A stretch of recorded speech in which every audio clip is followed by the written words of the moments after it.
어머니, 혹시 재단 설립 취소 안 돼요? 제 지분이 있지 않나요? 췌장암 말기로 병상에 누워있는 칠순 어머니에게 수감 중인 아들이 찾아와 한 말이었습니다. 내 지분은 내 죄에 대한 처벌뿐이다. 복례는 차갑게 대답했습니다. 아들과 며느리는 몰랐습니다. 평생 무시하고 학대했던 이 노인이 사실은 30년 전 남편의 5억 빚을 혼자 힘으로 갚아낸 숨겨진 천재였다는 것을, 그리고 그 능력으로 자식들의 탐욕을 완벽하게 무너뜨릴 줄은 꿈에도 몰랐습니다. 지금 바로 구독과 좋아요를 눌러주시면 더 감동적인 사연을 만나실 수 있습니다. 자, 오늘의 사연 시작합니다. 되질련이 언제까지 버틸까? 빨리 처리해. 집이랑 땅 담보로 잡아서 현금화하자. 복례의 손가락이 휴대전화 화면 위에서 멈췄습니다. 며느리 미란이 사돈에게 보낸 메시지였죠. 복례는 화면을 천천히 위로 올렸습니다. 더 많은 메시지들이 나타났어요. 시어머니 치매 초기 같아.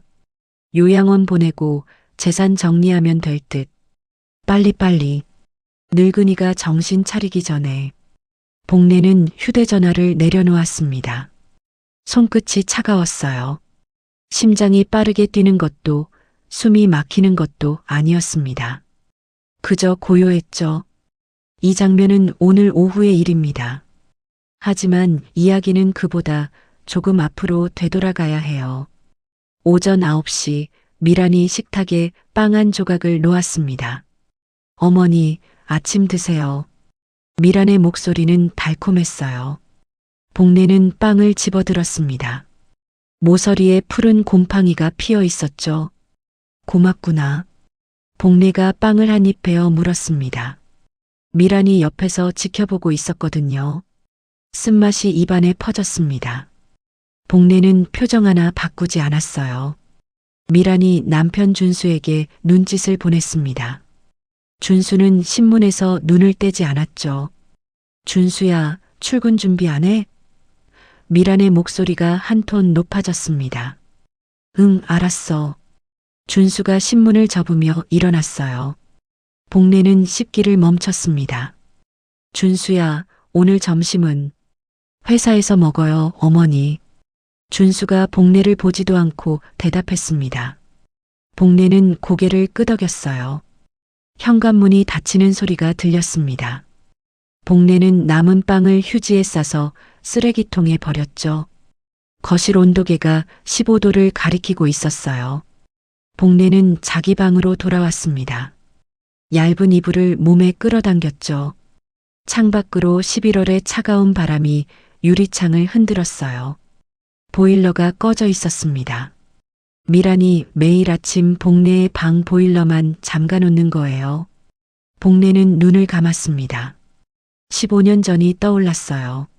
남편이 사업 실패로 5억 원의 빚을 남기고 세상을 떠났던 그때 말이죠. 복례는 밤낮 없이 금융 서적을 읽었습니다.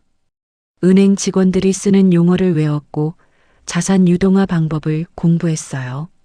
3년 만에 빚을 전부 갚아냈죠.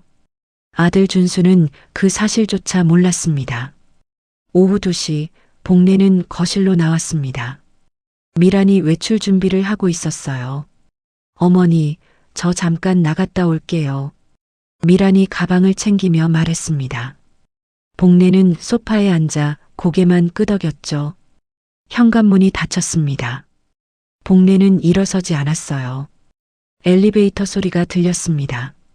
층수 표시음이 하나씩 내려가는 소리가 희미하게 들렸죠. 완전히 조용해졌을 때 복례가 천천히 일어났습니다. 식탁 위에 휴대전화가 놓여 있었어요. 충전 케이블이 꽂혀 있었습니다. 미란이 평소에는 절대 놓고 가지 않는 물건이었죠. 복례는 휴대전화를 집어들었습니다. 화면을 켰어요. 잠금이 풀려 있었습니다. 메시지 알림이 떠 있었죠. 복례의 손가락이 메시지 아이콘을 눌렀습니다. 사돈과의 대화창이 열렸어요. 되질련이 언제까지 버틸까? 복례는 화면을 멈추지 않았습니다. 위로 스크롤했죠. 더 많은 메시지가 나타났어요. 시어머니 명의 집이랑 땅, 담보 잡으면 2억은 나와. 치매 진단서 받아서 성년후 견제도 신청하면 끝이야. 빨리 처리해. 늙은이 정신 차리기 전에. 복례는 휴대전화를 내려놓았습니다. 제자리에 그대로 놓았어요. 충전 케이블도 똑같이 꽂아뒀죠. 복례는 자기 방으로 돌아왔습니다. 장롱을 열었어요. 맨 아래 서랍을 꺼냈습니다. 낡은 수첩이 나왔죠. 그 밑에 두꺼운 장부가 있었어요. 복례는 장부를 펼쳤습니다. 15년 전 남편의 빚을 갚을 때 작성했던 금융회계 장부였어요. 복잡한 금융 약어들이 빼곡하게 적혀 있었습니다. 자산 유동화, 담보대출, 채권 양도. 복례가 직접 공부하고 실행했던 기록들이었죠. 복례는 장부를 천천히 넘겼습니다. 며느리의 계획이 얼마나 허술한지 보였어요. 공동명의 부동산을 일방적으로 담보 잡을 수 없다는 것. 성년후 견제도는 법원의 까다로운 심사를 거친다는 것. 복례는 모두 알고 있었죠. 다음 날 아침 복례는 식탁에 앉았습니다. 미란이 국을 끓이고 있었어요. 어머니, 식사하세요. 미란이 그릇을 복례 앞에 놓았습니다. 복례는 소금통을 집어들었어요. 국그릇에 소금을 털어 넣었습니다. 한참을 털어 넣었죠. 어머니, 뭐 하세요? 미란이 황급히 소금통을 빼앗았습니다. 설탕인 줄. 복례가 멍하니 미란을 올려다봤어요. 미란의 얼굴에 미소가 번졌습니다. 어머니, 요즘 좀 이상하시네요. 병원 가보시는 게 어때요? 그래야 하나? 복례가 고개를 갸우뚱했습니다. 오후에 미란이 서류 봉투를 들고 왔어요. 어머니, 이거 도장 찍어주세요. 은행 서류예요. 복례는 서류를 받아들었습니다. 노후 자금 관련 서류였죠. 병원 가야 해서 나중에 찍어줄게. 복례가 서류를 품에 안았어요. 아, 네. 천천히 하세요. 미란이 환하게 웃으며 나갔습니다. 복례는 외투를 걸쳤습니다. 현관문을 나섰어요. 엘리베이터를 타고 1층으로 내려갔죠. 복례는 낡은 수첩을 꺼냈습니다. 은하 부동산, 김 사장, 10로 시작하는 번호가 적혀 있었어요. 그 아래 민 변호사, 10으로 시작하는 번호도 있었습니다. 복례는 휴대전화를 꺼냈어요. 민 변호사의 번호를 눌렀습니다. 신호음이 3번 울렸죠. 여보세요? 젊은 남자의 목소리가 들렸습니다. 민 변호사님, 저 김복례예요. 15년 전에. 사모님? 정말 오랜만입니다. 민 변호사의 목소리가 반가움으로 떨렸어요. 변호사님 만나서 상담 좀 받고 싶은데요. 물론이죠. 언제 편하세요? 내일 오전에 갈게요. 복례는 전화를 끊었습니다. 수첩을 다시 펼쳤어요. 맨 뒷장에 은행 계좌번호가 적혀 있었습니다. 아들도 며느리도 모르는 비자금 계좌였죠. 복례는 수첩을 닫았습니다. 차가운 바람이 불었어요. 복례는 걸음을 옮겼습니다. 민 변호사의 사무실은 오래된 건물 3층에 있었습니다. 복례가 계단을 올라갔어요. 숨이 조금 찼지만 멈추지 않았죠. 사모님, 이쪽으로 앉으세요. 민 변호사가 의자를 빼주었습니다. 복례는 가방에서 서류 봉투를 꺼냈어요. 이게 며느리가 도장 찍으라고 가져온 건데요. 복례가 서류를 펼쳤습니다. 민 변호사가 서류를 꼼꼼히 살폈죠. 노후 자금 인출 동의서네요. 사모님, 이거 서명하시면 안 됩니다. 민 변호사의 목소리가 단호했어요. 알아요. 그래서 안 찍고 온 거예요. 복례는 가방에서 낡은 장부를 꺼냈습니다. 변호사님, 이것 좀 보세요. 15년 전 남편 빚 갚을 때 정리한 거예요. 민 변호사가 장부를 받아들었어요. 페이지를 넘기며 눈빛이 달라졌죠. 사모님, 이게 전부 직접 하신 겁니까? 그럼요. 아무도 안 도와줬으니까. 복례의 목소리가 담담했습니다. 민 변호사는 장부를 천천히 읽었어요. 사모님, 제 도움이 필요하신 거죠? 네. 며느리가 내 재산에 손대기 전에 법적으로 막아야 해요. 복례는 집으로 돌아왔습니다. 오후 3시였어요. 미란이 거실 소파에 앉아 휴대전화를 들여다보고 있었죠. 어머니, 어디 다녀오세요? 미란이 고개를 들었습니다. 병원 갔다 왔어. 복례가 외투를 벗으며 대답했어요. 검사 결과 어때요? 의사가 다음 주에 다시 오래. 복례는 자기 방으로 들어갔습니다.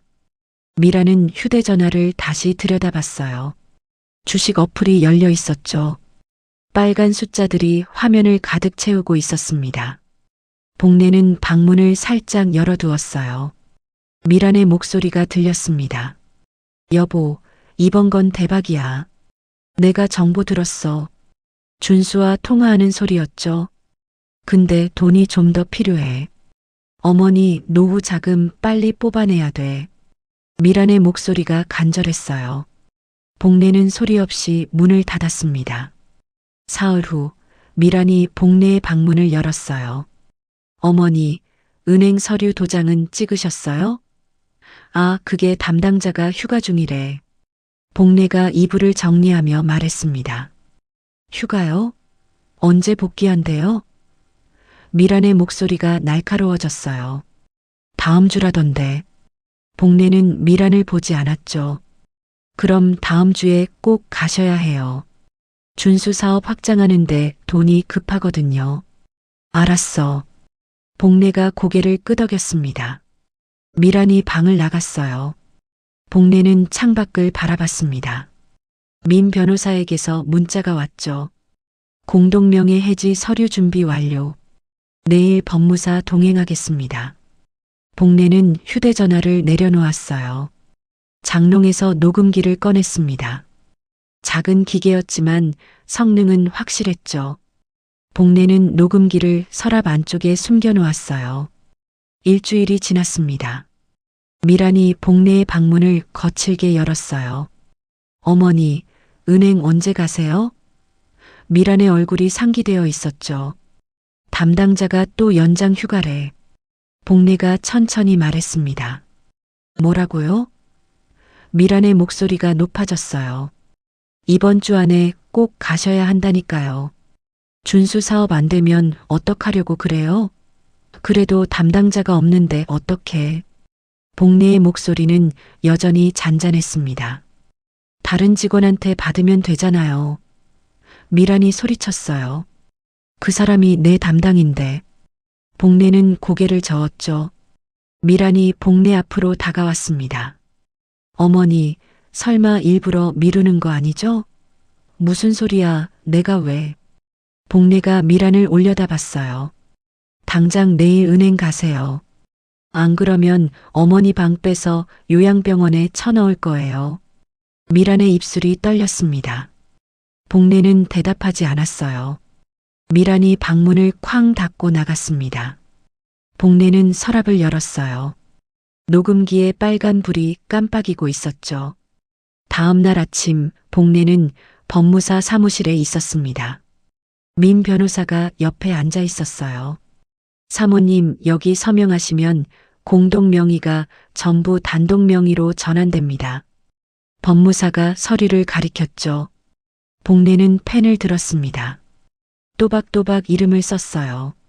이제 며느리는 손도 못 대겠네요. 민 변호사가 조용히 말했습니다.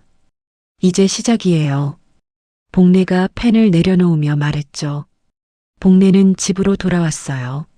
미란이 거실에서 휴대전화를 붙잡고 있었습니다. 화면을 보는 미란의 얼굴이 하얗게 질려 있었죠. 안 돼, 안 돼, 안 돼. 미란이 중얼거렸어요.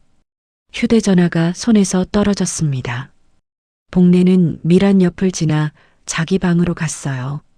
문을 닫지 않았죠. 미란의 비명이 들려왔습니다. 다 날렸어.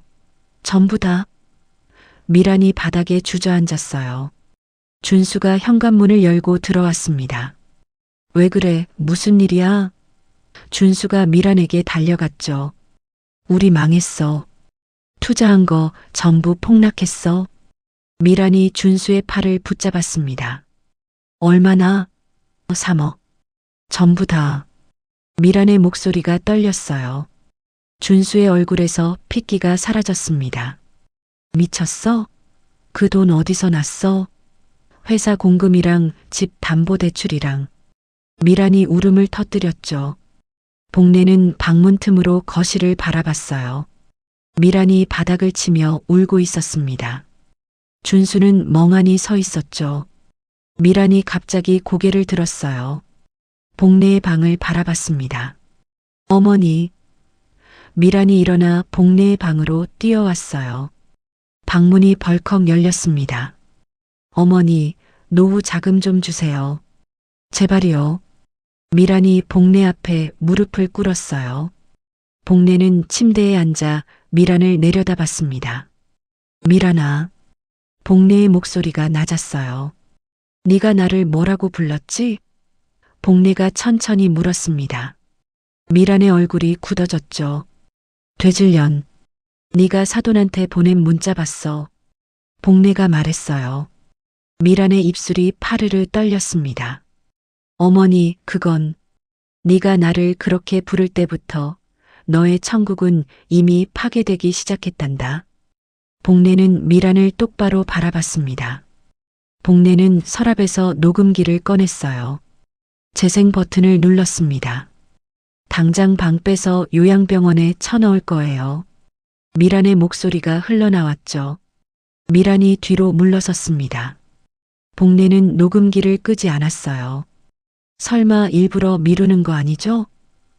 미란의 목소리가 계속 흘러나왔습니다. 준수가 방 안으로 들어왔어요. 어머니, 이게 무슨...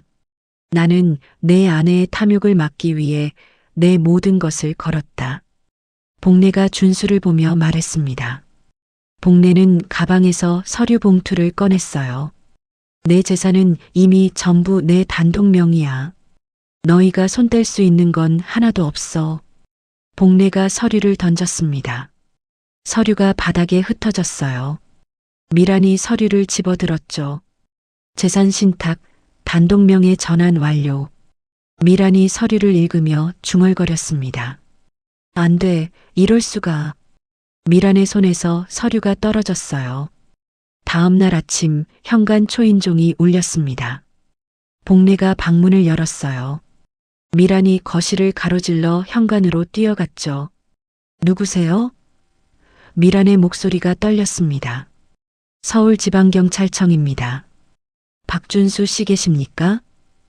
낯선 남자의 목소리가 들렸어요. 문이 열렸습니다. 2명의 형사가 들어왔죠. 박준수 씨 회사 공금 횡령 혐의로 긴급 체포하겠습니다. 형사가 수갑을 꺼냈어요. 준수가 소파에서 벌떡 일어났습니다. 잠깐만요. 무슨 소리예요? 어제 회사 측에서 고소장을 접수했습니다. 3억 2천만 원 횡령 혐의입니다. 형사가 준수의 손목에 수갑을 채웠죠. 미란이 형사에게 매달렸어요. 안 돼요, 안 돼. 우리 남편은 안 그래요. 부인, 비켜주세요. 형사가 미란을 밀어냈습니다. 준수가 끌려나갔어요. 현관문이 닫혔죠. 미란이 바닥에 주저앉았습니다. 다 끝났어. 다 끝났어. 미란이 바닥을 치며 중얼거렸어요. 복례는 방문 틈으로 미란을 바라봤습니다. 오후 3시 미란이 복례의 방문을 열었어요. 눈이 퉁퉁 부어 있었죠. 어머니. 미란이 복례 앞에 무릎을 꿇었습니다. 제발이요. 남편 좀 살려주세요. 미란이 복례의 바지를 붙잡았어요. 노후 자금 좀 주세요. 변호사 선임해야 돼요. 복례는 미란의 손을 떼어냈습니다. 미란아, 나는 너희의 탐욕에 줄 돈이 단 한 푼도 남아있지 않다. 복례의 목소리가 차가웠어요. 무슨 소리예요? 어머니 통장에 돈 있잖아요. 미란이 소리쳤습니다. 복내는 서랍을 열었어요. 서류 묶음을 꺼냈죠. 여기 봐라. 복내가 서류를 미란 앞에 던졌습니다. 재산 신탁 계좌 이동 완료. 접근 권한 차단. 미란이 서류를 집어들며 읽었어요. 이게 뭐예요? 언제 이런 걸? 너희가 내 재산 넘보던 그때부터 준비했지. 복내가 말했습니다. 미란의 손이 떨렸어요. 이 늙은이가 미쳤구나. 완전히 미쳤어. 미쳤다고? 복내가 일어섰습니다. 복내는 장롱으로 걸어갔어요. 낡은 장부를 꺼냈죠. 내가 너희 아버지 5억 빚 갚을 때 나는 혼자서 금융서적을 읽었어. 복내가 장부를 펼쳤습니다. 은행 직원들이 쓰는 용어를 외우고 자산 유동화 방법을 공부했지. 3년 만에 빚을 다 갚았어. 복내의 목소리가 단단했어요. 너희는 내가 그냥 밥이나 하는 늙은이인 줄 알았겠지만 나는 네가 상상도 못할 일을 해냈단다. 미란이 뒤로 물러섰습니다. 복내는 휴대전화를 꺼냈어요. 음성 파일을 재생했죠. 당장 방 빼서 요양병원에 쳐넣을 거예요. 미란의 목소리가 흘러나왔습니다. 되질련이 언제까지 버틸까? 사돈과 나눈 대화도 녹음되어 있었어요. 이게 뭐예요? 미란의 얼굴이 하얗게 질렸습니다. 너희가 나를 어떻게 대했는지 증거야. 법정에서 쓸 거야. 복내가 휴대전화를 내려놓았어요. 어머니, 제발 좀. 미란이 다시 무릎을 꿇었습니다. 복내는 고개를 저었죠.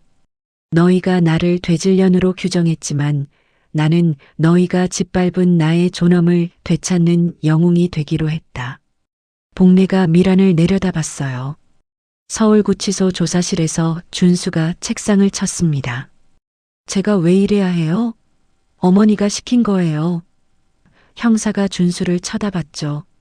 어머님이 공금 횡령을 시켰다고요? 네, 사업 자금이 필요하다고. 준수가 거짓말을 쏟아냈어요.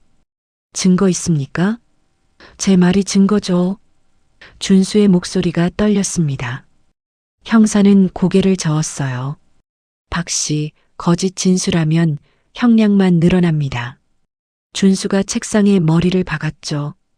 복내의 집, 저녁 7시였습니다. 복내는 가방을 챙기고 있었어요.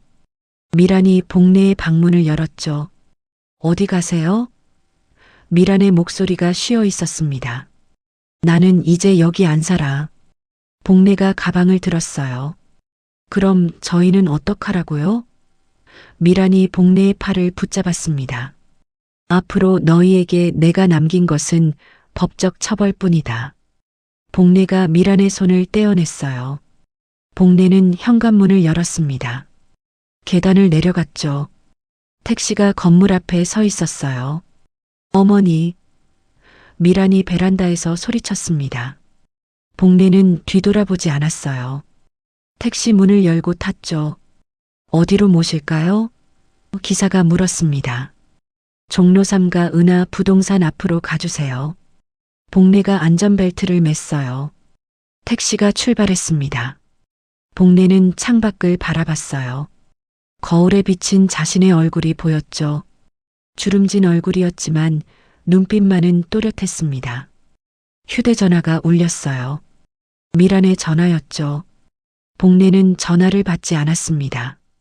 택시가 신호등에 멈췄어요. 옆 차선에 경찰차가 지나갔죠. 사이렌 소리가 멀어졌습니다. 복내는 가방에서 낡은 수첩을 꺼냈어요. 민 변호사의 번호가 적혀 있었죠. 전화를 걸었습니다. 사모님, 무사히 나오셨습니까? 민 변호사의 목소리가 들렸어요. 네. 지금 부동산 쪽으로 가고 있어요. 오늘 밤 묵으실 곳은 제가 준비해뒀습니다. 내일 아침에 사무실로 오세요. 고맙습니다, 변호사님. 복내가 전화를 끊었어요. 택시가 종로에 도착했습니다. 복내가 차에서 내렸죠. 은하 부동산 간판이 보였어요. 복례는 부동산 문을 열었습니다. 김 사장이 복례를 보고 일어섰어요. 복례 씨? 이게 얼마만입니까? 사장님, 제가 묵을 곳 좀 부탁드려요. 당연하죠. 제가 관리하는 원룸이 있는데 거기 가시죠. 김 사장이 열쇠를 꺼냈습니다. 복례는 김 사장의 차를 타고 원룸에 도착했어요. 작은 방이었지만 깨끗했죠. 여기서 편히 쉬세요. 내일 아침에 연락드리겠습니다. 김 사장이 나갔어요. 복례는 가방을 내려놓았습니다. 창밖으로 서울의 야경이 보였어요. 수많은 불빛이 깜빡이고 있었죠. 복례는 침대에 앉았습니다. 휴대전화를 켰어요. 미란의 부재중 전화가 23통이었죠. 복례는 휴대전화를 꺼냈습니다. 가방에서 낡은 장부를 꺼냈어요. 마지막 페이지를 펼쳤죠. 이제 시작이야. 복례가 혼잣말을 했습니다. 장부에 적힌 명단들이 보였어요. 아들 부부에게 사기를 당했던 다른 사람들의 이름이 빼곡했습니다. 다음 날 아침 10시, 복례는 낡은 찻집 앞에 서 있었습니다. 다온다방이라는 간판이 바래져 있었어요. 20년 전 복례가 남편의 빚을 갚기 위해 금융 자료를 뒤지던 곳이었죠. 문을 열고 들어갔습니다. 카운터에 할머니가 앉아 있었어요. 어머, 복례 씨? 할머니가 복례를 알아봤습니다. 사장님, 오랜만이에요. 복례가 인사했어요. 이게 얼마만이야? 그때 그 악바리 같던 아가씨가 맞지? 할머니가 웃으며 손을 내밀었죠. 네, 그 악바리 맞아요. 복례가 할머니의 손을 잡았습니다. 안쪽 자리에 손님 한 분 기다리고 계셔. 할머니가 안을 가리켰어요. 복례는 찻집 안쪽으로 걸어갔습니다. 민 변호사가 일어섰어요. 사모님, 여기 앉으세요. 민 변호사가 의자를 빼주었죠. 복례는 가방을 내려놓고 앉았습니다. 민 변호사가 커피 2잔을 주문했어요. 사모님, 어젯밤은 편히 주무셨습니까? 잘 잤어요. 오랜만에 제대로 잔 것 같아요. 복례의 목소리가 편안했습니다. 민 변호사가 고개를 끄덕였죠. 변호사님, 제가 오늘 보여드릴 게 있어요. 복례가 가방에서 두꺼운 장부를 꺼냈어요. 민 변호사가 장부를 받아들었습니다. 이게 뭡니까? 제 비밀 회계 장부예요. 아들 부부가 뭘 했는지 전부 기록했어요. 복례가 장부를 펼쳤죠. 민 변호사는 첫 페이지를 읽었습니다. 유미란 2022년 9월 복례 명의 예금 300만 원 무단 인출. 손가락으로 페이지를 넘겼어요. 박준수 2023년 4월 복례 명의 부동산 담보 시도. 더 넘겼습니다. 유미란 2024년 1월 복례 노후 자금 서류 위조 시도. 사모님, 이걸 언제 다 정리하셨습니까? 민 변호사의 목소리가 떨렸어요. 3년 동안요. 하나도 빠뜨리지 않았어요. 복례가 차분하게 말했습니다. 민 변호사는 계속 페이지를 넘겼어요. 중간쯤에서 손이 멈췄죠. 피해자 명단이라는 제목이 적혀 있었습니다. 이건 뭡니까? 민 변호사가 복례를 쳐다봤어요. 우리 며느리가 사기친 다른 사람들이에요. 복례의 눈빛이 단단했습니다. 명단에는 15명의 이름이 적혀 있었어요. 나이, 주소, 피해 금액까지 상세했죠.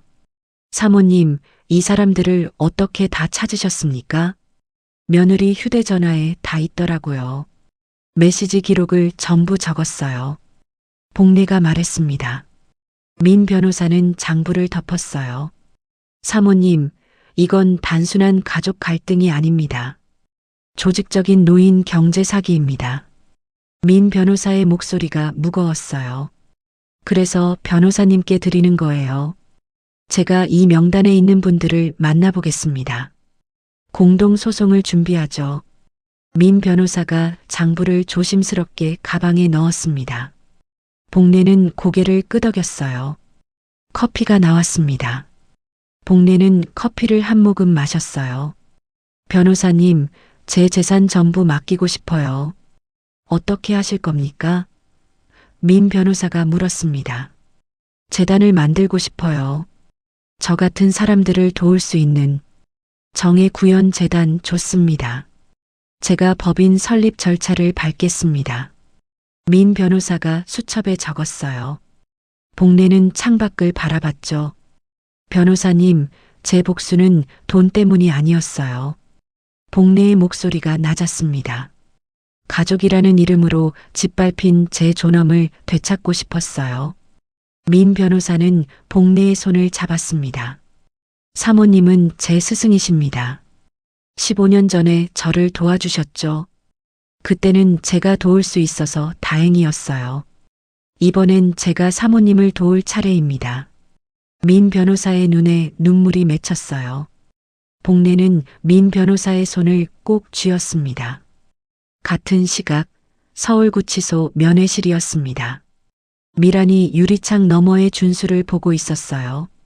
어떻게 변호사 선임도 못했어. 내가 방법 생각했어. 준수가 수화기를 입에 가까이 댔습니다. 어머니한테 다 뒤집어 씌우는 거야. 무슨 소리야? 미란의 눈이 커졌어요. 어머니가 사업 자금대라고 시켰다고 진술하는 거지. 그게 통할까? 미란이 걱정스럽게 물었습니다. 해봐야지. 다른 방법 없잖아. 준수의 목소리가 절박했어요. 복례의 원룸, 저녁 8시였습니다. 민 변호사가 노트북을 펼쳐놓고 있었어요. 사모님, 준수 씨가 거짓 진술을 준비하고 있습니다. 알고 있어요. 복례가 차를 따르며 말했습니다. 예상했습니까? 민 변호사가 놀라 복례를 봤죠. 제 아들이니까요. 궁지에 몰리면 뭘 할지 알아요. 복례는 차를 민 변호사에게 건넸어요. 그래서 이것도 준비했어요. 복례는 휴대전화를 꺼냈습니다. 음성 파일을 재생했어요. 여보, 어머니 명의로 대출받아. 어차피 늙은이 모르잖아. 미란의 목소리였습니다. 괜찮을까? 준수의 목소리가 이어졌죠. 걱정 마. 내가 다 처리할게. 민 변호사는 입을 다물지 못했습니다. 언제 녹음하신 겁니까? 6개월 전부터요. 제 방문 앞에 녹음기를 숨겨뒀거든요. 복례가 휴대전화를 내려놓았어요. 사모님, 정말 대단하십니다. 민 변호사가 고개를 숙였습니다. 복례는 차를 마셨어요. 변호사님, 나의 복수는 끝났어요. 하지만 나와 같은 고통을 겪는 사람들을 위한 싸움은 이제 시작이에요. 복례의 목소리가 단호했습니다. 일주일 후, 민 변호사는 명단에 있는 첫 번째 피해자를 만났습니다. 70대 할머니였어요. 유미란이라는 사람한테 2천만 원을 빌려줬는데 안 갚더라고요. 증거가 있으십니까? 민 변호사가 물었습니다. 차용증 있어요. 여기. 할머니가 서류를 꺼냈죠. 민 변호사는 명단의 두 번째 사람을 찾아갔습니다. 60대 할아버지였어요. 박준수란 사람이 투자하면 돈 번다고 해서 3천만 원 줬는데 연락이 안 돼요. 계좌 이체 내역 있으십니까? 있죠. 은행에서 뽑아왔어요. 할아버지가 통장을 내밀었습니다. 민 변호사는 열흘 동안 15명을 전부 만났어요. 모두 증거를 가지고 있었죠. 공동소송에 동의했습니다. 복례의 원룸으로 돌아온 민 변호사는 피곤한 얼굴이었어요. 사모님, 전부 만났습니다. 피해 총액이 2억 7천만 원입니다. 그렇게나 많이요? 복례가 놀랐습니다. 네, 며느리와 아드님이 조직적으로 움직였던 겁니다. 민 변호사가 서류 묶음을 테이블에 내려놓았어요. 복례는 서류를 천천히 넘겨봤죠. 이 사람들 전부 구제할 수 있을까요? 복례가 물었습니다. 제가 최선을 다하겠습니다. 사모님의 뜻을 꼭 이루겠습니다. 복례는 민 변호사를 바라봤어요. 변호사님, 고마워요. 핏줄보다 더 믿음직스러워요. 민 변호사의 눈시울이 붉어졌습니다. 사모님, 제가 스승님을 실망시키지 않겠습니다. 민 변호사가 고개를 숙였어요. 복례는 민 변호사의 어깨를 토닥였죠. 나는 마지막으로 내 삶의 가치를 증명할 거예요. 복례가 창밖을 바라보며 말했습니다. 저녁 노을이 하늘을 붉게 물들이고 있었어요.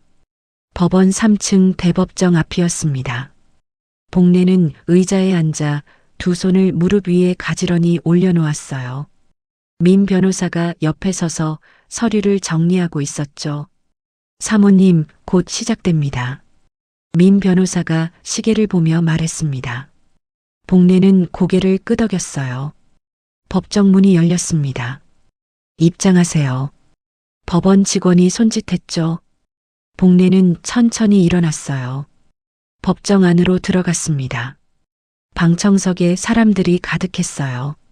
복례가 도왔던 15명의 피해자들이 앉아 있었죠. 피고석에 미란과 준수가 앉아 있었습니다. 수갑을 찬 채였어요. 미란은 고개를 숙이고 있었고 준수는 허공을 바라보고 있었죠. 기립. 법정 직원의 목소리가 울렸습니다. 판사가 들어왔어요. 모두 일어섰죠. 착석하세요. 판사가 자리에 앉으며 말했습니다. 복례도 원고석에 앉았어요. 2025년 고압 321호 사기 및 노인 학대 사건을 시작하겠습니다. 판사가 서류를 펼쳤습니다.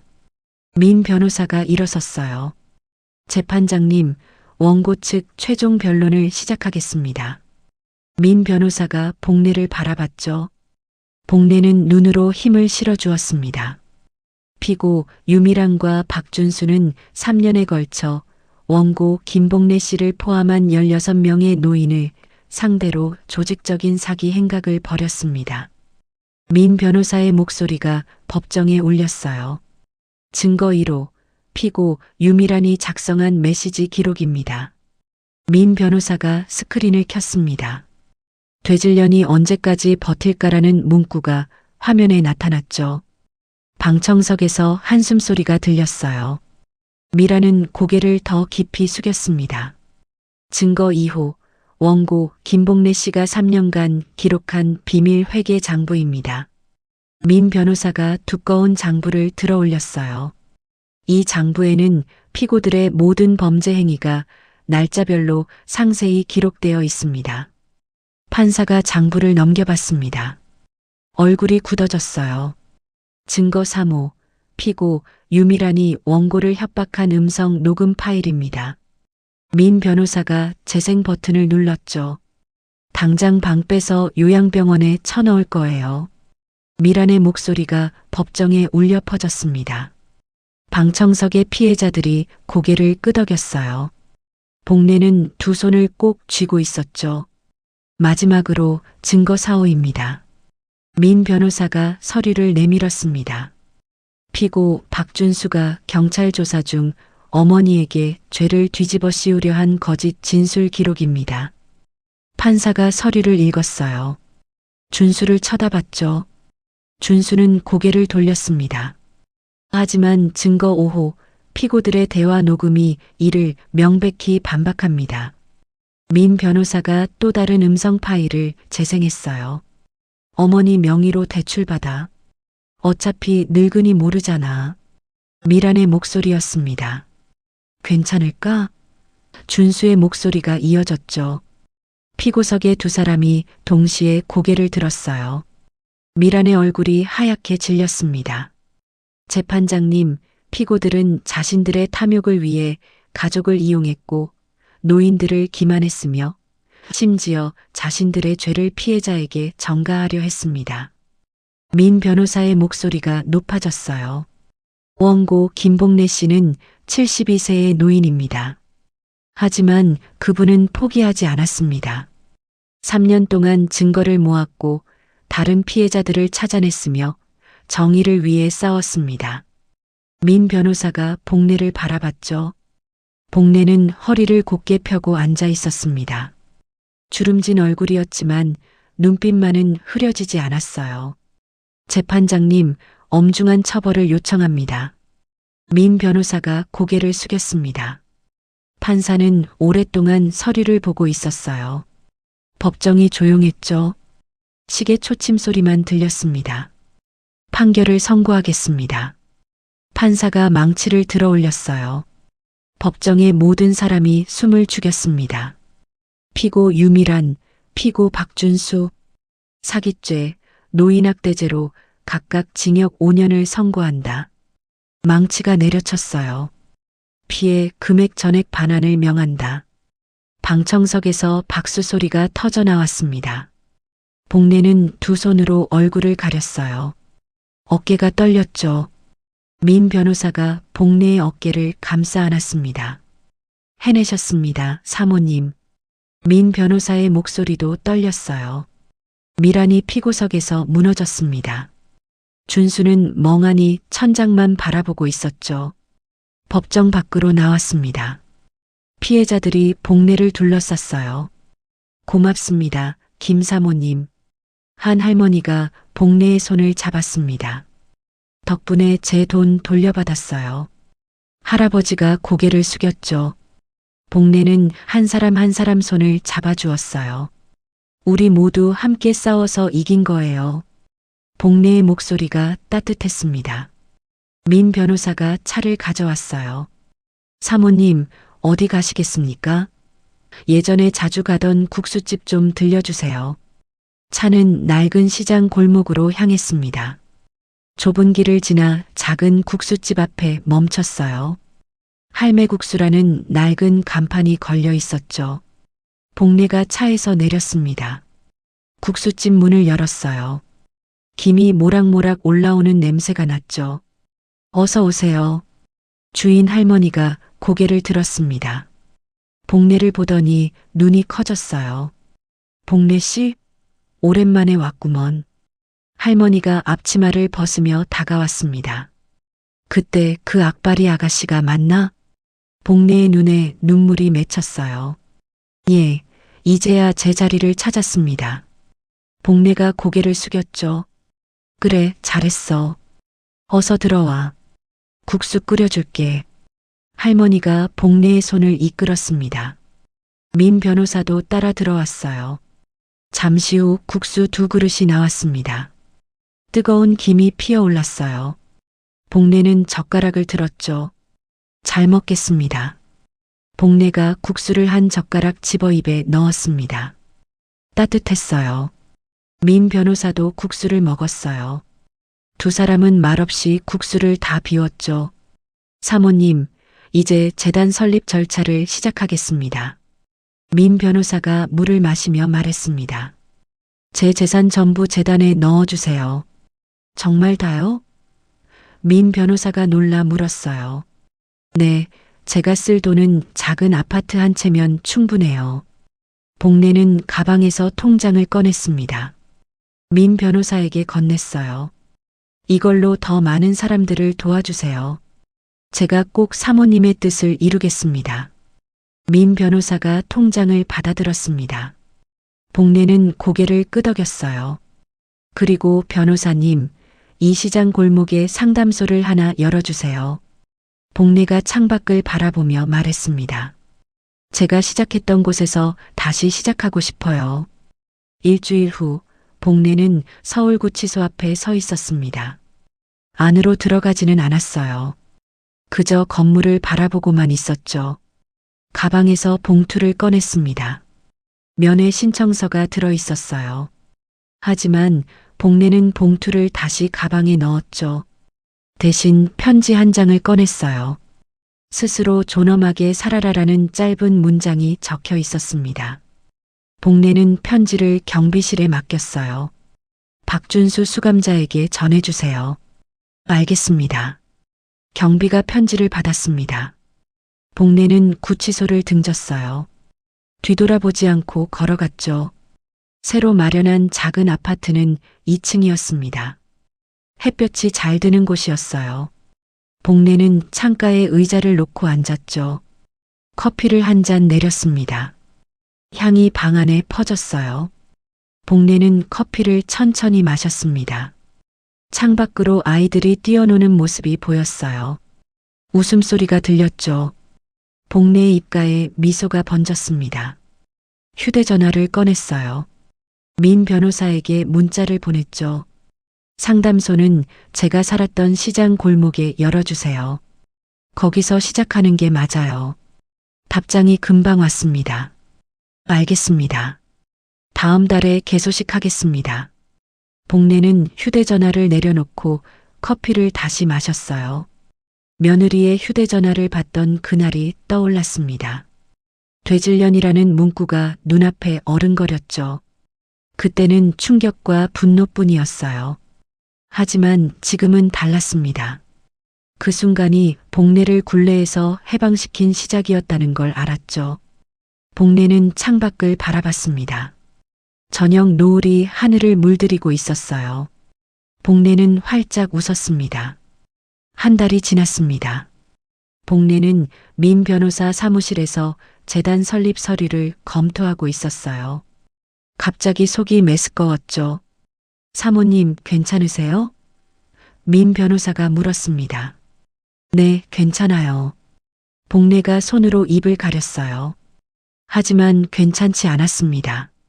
일주일 전부터 밥맛이 없었고 배가 자꾸 아팠어요. 처음에는 스트레스 탓이라고 생각했죠. 사모님, 안색이 안 좋으신데 병원 가보세요. 민 변호사가 걱정스럽게 말했습니다. 괜찮아요.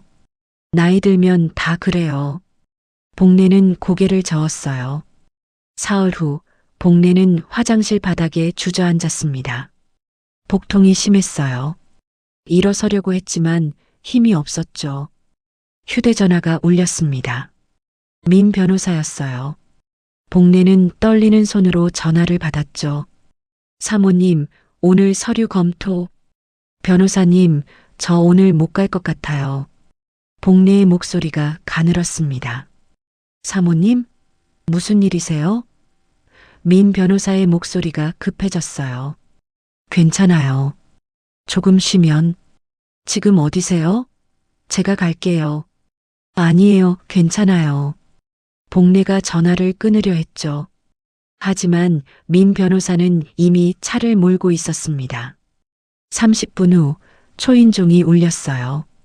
복례는 간신히 일어나 문을 열었죠. 사모님, 민 변호사가 복례를 부축했습니다. 병원 가셔야 해요. 지금 당장요. 복례는 거부할 힘도 없었어요. 민 변호사가 복례를 차에 태웠죠. 병원 응급실이었습니다. 의사가 복례를 진찰했어요. 혈액 검사와 CT를 찍었죠. 1시간 후 의사가 민 변호사를 불렀습니다. 보호자 되십니까? 네, 그렇습니다. 민 변호사가 고개를 끄덕였어요. 환자분, 췌장에 종양이 있습니다. 말기로 보입니다. 의사의 목소리가 무거웠어요. 민 변호사의 얼굴이 하얗게 질렸죠. 얼마나? 적극적인 치료를 해도 6개월에서 1년 정도입니다. 의사가 차트를 닫았습니다. 민 변호사는 진료실 밖으로 나왔어요. 벽에 기대섰죠. 손이 떨렸습니다. 병실에 복례가 누워 있었어요. 링거가 꽂혀 있었죠. 민 변호사가 들어왔습니다. 변호사님, 복례가 희미하게 웃었어요. 사모님, 입원하셔야 해요. 무슨 병인가요? 복례가 물었습니다. 민 변호사는 대답하지 못했어요. 말해주세요. 알 권리가 있어요. 복례의 목소리가 침착했습니다. 췌장암입니다. 말기예요. 복례는 천장을 바라봤어요. 오랫동안 말이 없었죠. 민 변호사는 복례의 손을 잡았습니다. 사모님, 최선을 다해 치료하시면. 알아요. 시간이 얼마 없다는 거. 복례가 민 변호사를 봤어요. 재단 설립 서류는 언제 완성돼요? 사모님, 지금 그게 중요한 게 아니잖아요. 민 변호사의 목소리가 떨렸습니다. 저한테는 그게 가장 중요해요. 복례가 민 변호사의 손을 꼭 쥐었어요. 제발 부탁이에요. 제가 살아있을 때 완성해 주세요. 복례는 입원을 거부했습니다. 대신 통원 치료를 선택했어요. 일주일에 2번 항암 치료를 받았죠. 항암 부작용이 심했습니다. 머리카락이 빠지기 시작했어요. 복례는 거울을 보지 않았죠. 한 달이 지났습니다. 복례는 병원 침대에 누워 있었어요. 그날 항암 치료가 유난히 힘들었죠. 면회 시간이었습니다. 간호사가 병실 문을 열었어요. 김복례님, 면회 오셨습니다. 복례는 고개를 들었어요. 준수가 문 앞에 서 있었습니다. 수갑은 채워져 있지 않았지만 교도관이 함께 있었죠. 어머니, 준수가 복례에게 다가왔습니다. 복례는 대답하지 않았어요. 많이 아프신가 봐요. 준수가 의자를 당겨 앉았습니다. 복례는 준수를 바라봤죠. 무슨 일로 왔니? 복례의 목소리가 낮았어요. 어머니가 아프시다고 들어서요. 그래서? 복례가 물었습니다. 준수는 손을 비볐어요. 어머니, 혹시 재단 설립 취소 안 돼요? 준수의 목소리가 조심스러웠습니다. 복례는 눈을 감았어요. 제 지분이 있지 않나요? 아들인데. 준수가 계속 말했죠. 복례는 눈을 떴습니다. 내 지분은 내 죄에 대한 처벌뿐이다. 복례가 천천히 말했어요. 준수의 얼굴이 굳어졌습니다. 어머니, 그래도 제가 아들인데. 아들. 복례가 준수를 똑바로 바라봤어요. 너는 내가 죽기를 기다렸지. 내 재산을 빼앗을 생각만 했어. 복례의 목소리에 힘이 실렸습니다. 아니에요, 어머니. 거짓말하지 마. 나는 다 알아. 복례가 링거줄을 만지작거렸어요. 준수는 일어섰습니다. 어머니가 날 이렇게 만든 거예요. 준수가 소리쳤죠. 어머니가 우릴 고소하지 않았으면 이렇게 안 됐어요. 교도관이 준수를 제지했습니다. 조용히 하세요. 준수는 복례를 노려봤어요. 알았어요. 어머니 맘대로 하세요. 하지만 후회할 거예요. 준수가 병실 문을 나섰습니다. 교도관이 따라 나갔죠. 복례는 홀로 남았어요. 창밖을 바라봤습니다. 구름이 천천히 흘러가고 있었죠.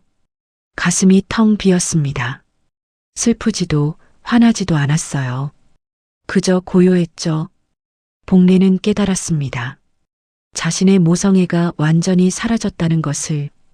더 이상 아들에게 아무것도 느껴지지 않았어요. 그게 오히려 자유였습니다. 일주일 후 복례는 집으로 돌아왔어요. 침대에 누웠죠. 가방에서 낡은 장부를 꺼냈습니다. 천천히 페이지를 넘겼어요. 3년 동안 기록했던 모든 것들이 있었죠. 복례는 장부를 가슴에 안았습니다. 내가 쌓은 건 돈이 아니었어. 복례는 생각했어요. 짓밟힌 내 존재를 되찾기 위한 싸움이었지. 휴대전화가 울렸습니다. 민 변호사였어요. 복례는 전화를 받았죠. 여보세요. 사모님, 오늘 병원 오셔야 하는데. 민 변호사의 목소리가 걱정스러웠습니다. 변호사님, 말씀드릴 게 있어요. 복례가 침대에 앉았어요. 네, 말씀하세요. 준수가 다녀갔어요. 준수 씨가요? 민 변호사가 놀랐습니다. 재단 설립 취소하래요. 자기 지분 달래요. 복례의 목소리가 담담했어요. 그 사람이 정말 이제 마음이 편해요. 아들에 대한 미련이 완전히 사라졌거든요. 복례가 창밖을 바라봤습니다. 사모님, 변호사님, 제가 할 일은 하나만 남았어요. 재단이 제대로 설립되는 거요. 복례의 목소리가 단호했어요. 꼭 그렇게 하겠습니다. 고마워요. 변호사님은 제 진짜 가족이에요. 복례가 조용히 말했습니다. 전화 너머로 민 변호사가 코를 푸는 소리가 들렸어요. 복례는 전화를 끊고 창밖을 바라봤습니다. 하늘이 푸르렀어요. 구름 한 점 없었죠. 나의 마지막 싸움은 고통 속에서 나의 존엄을 끝까지 지켜내는 것이다. 복례가 혼잣말을 했습니다. 침대 옆 탁자에 약병이 놓여 있었어요. 진통제였죠. 복례는 약을 한 알건에 삼켰습니다. 몸이 천근만근이었어요. 하지만 마음은 가벼웠죠. 복례는 눈을 감았습니다. 다음 날 오전 복례의 병실 문이 열렸습니다. 민 변호사가 서류 가방을 들고 들어왔어요. 복례는 침대에 기대 앉아 있었죠. 사모님, 주무셨어요? 민 변호사가 의자를 당겨 앉았습니다. 잘 잤어요. 복례가 희미하게 웃었어요. 민 변호사는 가방에서 서류 묶음을 꺼냈습니다. 사모님, 이건 개인 간병 계약서예요. 제가 최고 수준의 간병인을 구했습니다. 변호사님, 그럴 필요 없어요. 사모님, 제가 하고 싶어서 하는 겁니다. 민 변호사의 목소리가 단호했어요. 복례는 고개를 끄덕였죠. 그리고 이건 재단 설립 최종 서류입니다. 민 변호사가 두 번째 서류를 펼쳤어요. 사모님께서 투병 중이셔도 모든 절차가 차질 없이 진행됩니다. 복례는 서류를 천천히 읽었습니다. 복례정의 재단, 설립 목적 가족 간 부당한 착취 피해자 지원이라고 적혀 있었어요. 잘했어요, 변호사님. 사모님, 상담소 개소 준비도 거의 끝났습니다. 다음 달이면 문을 열 수 있어요. 민 변호사가 사진 몇 장을 꺼냈죠. 낡은 시장 골목의 건물이 보였습니다. 여기요? 복례가 사진을 들여다봤어요. 네, 사모님께서 말씀하신 그 자리입니다. 할매국수 바로 옆이에요. 복례의 눈에 눈물이 고였습니다. 고마워요. 민 변호사는 복례의 손을 잡았어요. 복례는 베개 밑에서 무언가를 꺼냈습니다. 낡은 장부였어요. 변호사님, 이거 드릴게요. 민 변호사가 장부를 받아들었습니다. 사모님, 이건 제 평생의 기록이에요. 마지막 페이지 좀 봐주세요. 민 변호사는 장부를 넘겼어요. 마지막 페이지에 글씨가 빼곡했죠. 재단 운영 지침, 피해자 구제 방안, 연대 단체 명단. 사모님, 이걸 언제? 매일 밤 조금씩 적었어요. 제가 없어도 재단이 제대로 돌아가야 하니까. 복례의 목소리가 가늘었습니다. 민 변호사는 장부를 가슴에 안았어요. 제가 이 뜻을 꼭 이루겠습니다. 스승님의 가르침을 잊지 않겠습니다. 변호사님이 제 진짜 아들이에요. 두 사람은 한동안 말이 없었습니다. 창밖으로 참새가 지저귀는 소리만 들렸어요. 일주일 후 민 변호사는 복례에게 신문 기사를 보여줬습니다. 사모님, 준수 씨가 또 거짓말을 퍼뜨리고 있습니다. 뭐래요? 어머니가 재단을 만들어 아들을 박해한다고 인터넷에 글을 올렸어요. 민 변호사가 휴대전화를 보여줬죠. 복례는 기사를 읽었습니다. 변호사님, 반박 성명 준비해 주세요. 복례가 휴대전화를 돌려줬어요. 제가 직접 작성하겠습니다. 민 변호사는 노트북을 열었습니다. 복례가 말하는 대로 받아 적었어요. 저 김복례는 아들 박준수의 주장을 강력히 반박합니다. 아들과 며느리는 3년간 저를 학대했고 다른 노인들을 사기쳤습니다. 법원의 판결이 이를 증명합니다. 복례의 목소리가 또렷했어요. 재단은 제 복수가 아닙니다. 저와 같은 피해자를 돕기 위한 것입니다. 민 변호사가 타자를 쳤죠. 마지막으로 저는 제 명예를 끝까지 지킬 것입니다. 완료했습니다, 사모님.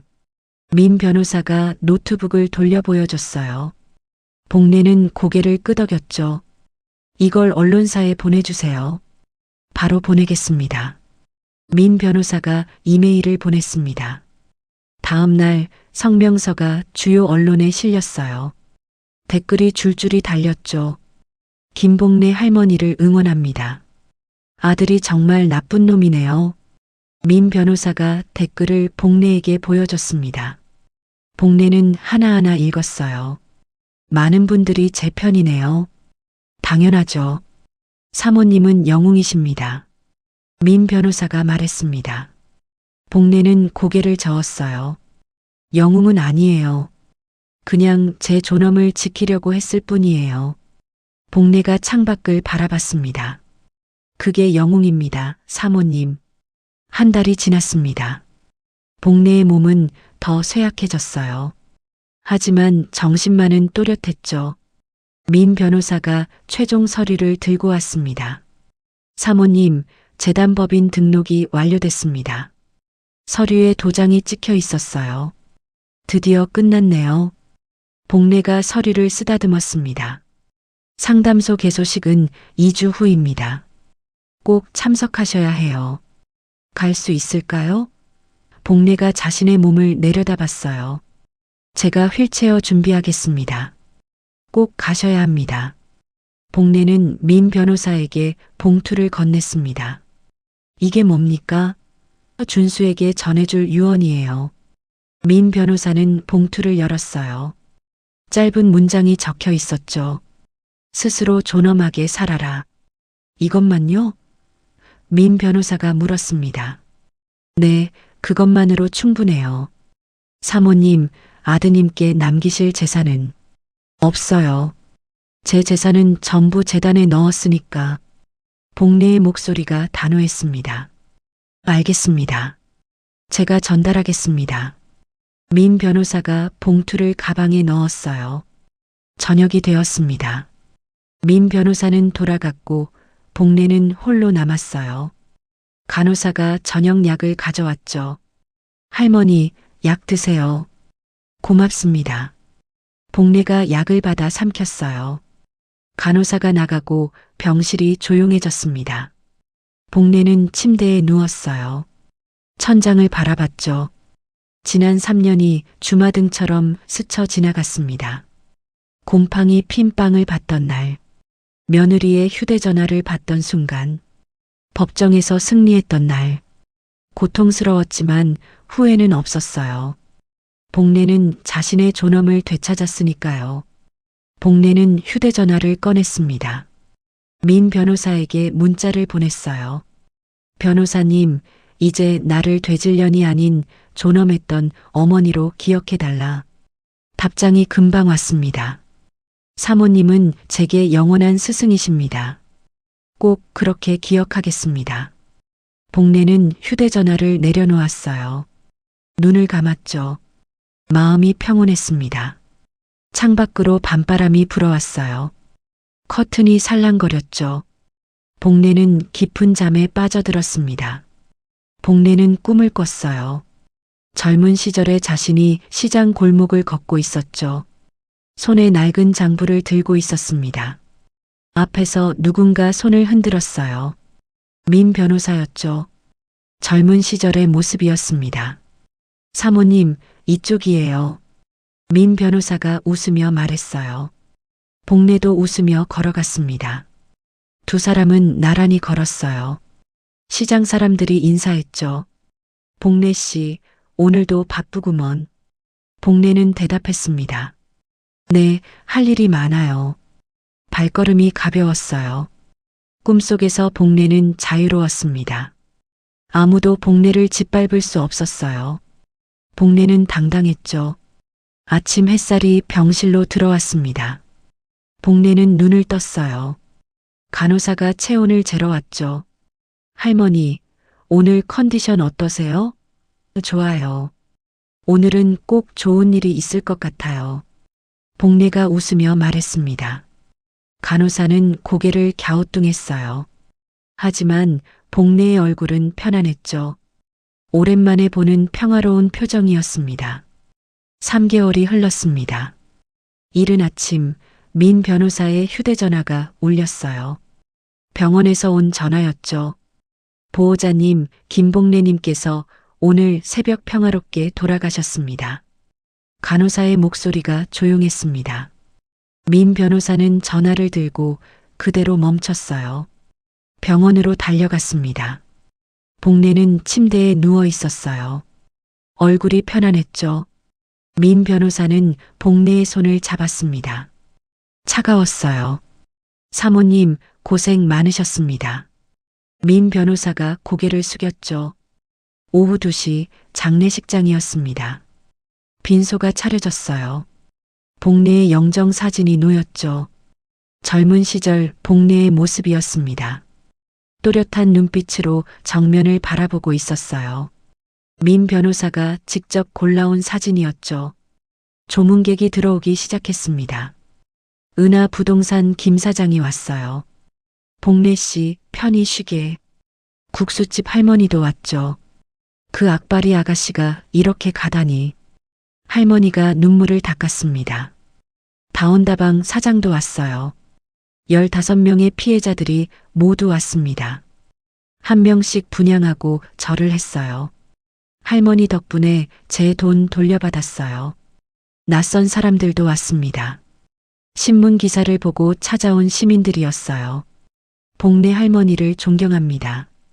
할머니의 용기에 감사드립니다. 빈소는 꽃으로 가득 찼죠.